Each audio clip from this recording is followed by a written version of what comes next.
Another song that's never going to appear within 500 miles of a protest playlist. Especially as its conclusion. Oops. So this was one of the first songs I think you put on the playlist, and shout out to Spotify's collaborative playlist function that made doing this a lot of fun. Rory, please give us a 10% kickback for that. Between the Buried and Me, I think is your favorite band, is fair to say. Favorite band that's still favorite now band. Doing anything, yeah. Like for sure. My Skynyrd and Outkast is your Zeppelin and BT band. Yep. I think. So they put out a record in 2007 called Colors, and I think we were both there, right place, right time for that record, and can't underscore enough the importance of time and place in context of receiving a thing. And so maybe talk for a minute about why a 13-minute progressive metal epic is at the end of a playlist about introspection in the context of justice and equity in the world. Yeah. I think it's helpful because it ends us on a less complex and nuanced point, and a little bit more of, we're kind of talking about this narrative of like going deep and then coming back out of that meditation and trying to come back to the, when you're coming back out and you are, hear the sounds again, feel the feelings of your body again, remind yourself I of am the space aware. you're in. What am I aware of? Yeah. And I feel my own weight again, Oh yeah. And so to me, White Walls is a great example of this, because Between the Buried and Me is a monolithic band made out of what I assume to be superhuman beings who are all incredible musicians and songwriters. Berklee College? Am I remembering that right? Yeah, they all, yes. I mean, most of them were music students, met doing music, but just unbelievably cerebrally technical musicians, but that also have this like weird, like their favorite band is Queen, I would say, collectively. Yeah. So then you have this kind of like operatic pop thing, and they do both of those things super well. Yeah. It was real chunky early on. It was like this thing and then this thing, and they found a way to synthesize all that. Yeah. But Colors was the inflection point where they started to bring it all together, and White Walls was the thing where they did it the best. The song is literally about that for them, right? Because they're even self-referential inside the song about past songs and albums. And apparently Tommy wrote this song. Oh, they name check Camilla Rhodes in it, don't they? Yeah. And they wrote this after, or Tommy at least did, after playing at Ozfest and feeling that feeling of like, no one is here for the music. Yeah. Everyone's like here when for Kurt Cobain looked out on the audience and saw the dudes that used to bully him in high school and like, well, isn't that for you? What are you? Right. Idiot. So they write this whole thing as a response to like, we can almost like we can see our own future selling out, to oversimplify it. And we're gonna this instead on purpose. And it's such a great example, I think, lyrically, and then they obviously do a great job of, as you've mentioned, like the thing that sets them apart from all other technical metal is their ability to be melodic, deeply melodic. Yeah.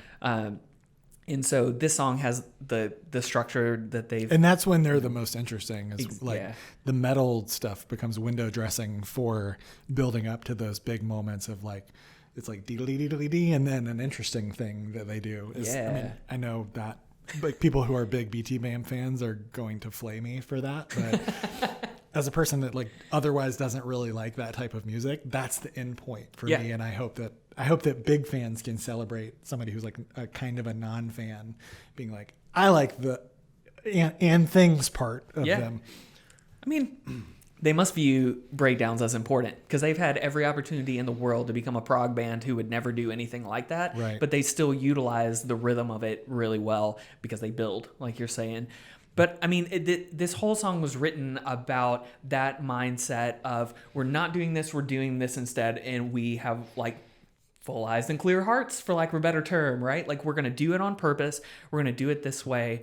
And you would even talk about Tommy Wood in the context of the Colors album, that like the whole idea is like, we're not going to be confined to a space or a mindset. We want to let the colors be so vibrant that the walls burst all around us.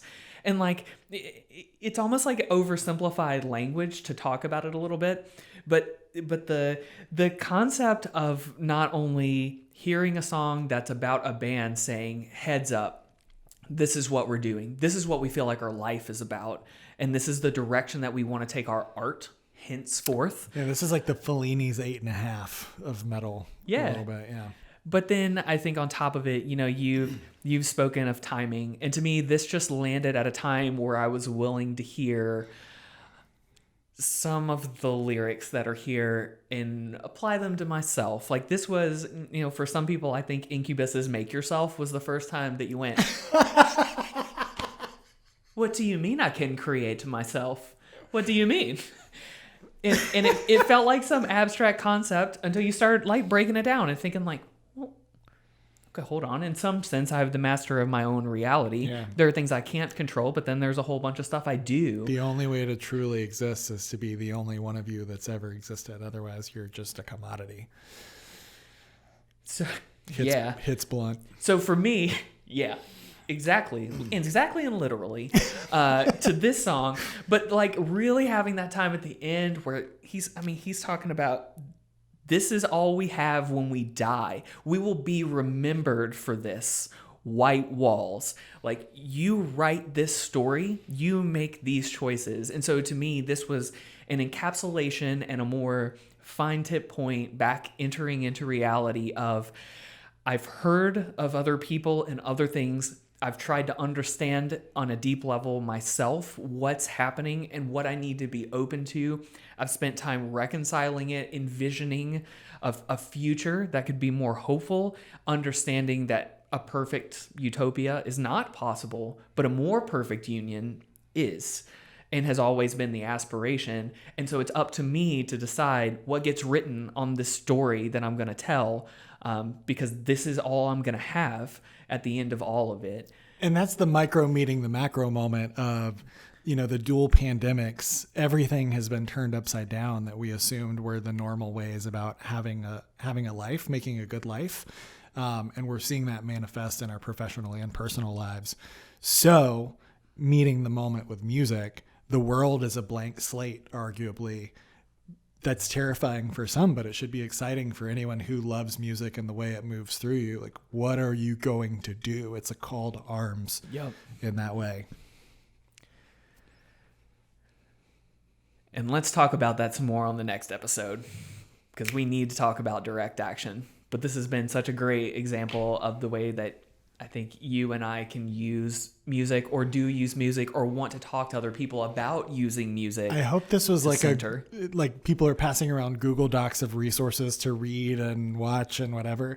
I hope this is like that a little bit in playlist form, because we touched on a lot of stuff. Yeah. So think of it like a Google Doc for your soul.